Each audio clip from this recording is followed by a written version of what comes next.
Hey everyone, today I will show you how to add a custom domain to your Google AI Studio app. First, open Google AI Studio and make sure you are logged into your account. Once your app is ready, the next step is to export it.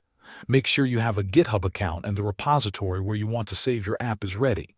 After your app is exported to GitHub, open Vercel in a new browser tab.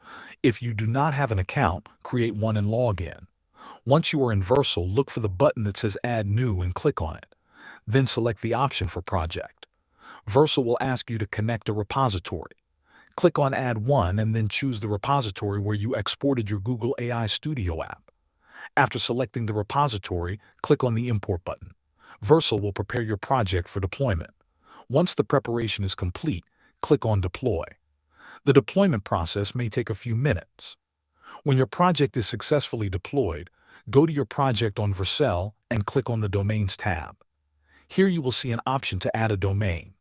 Click on Add Domain and type in the custom domain you want to use for your app. After adding your domain, follow any additional steps that Vercel provides to verify and connect the domain. Thanks for watching.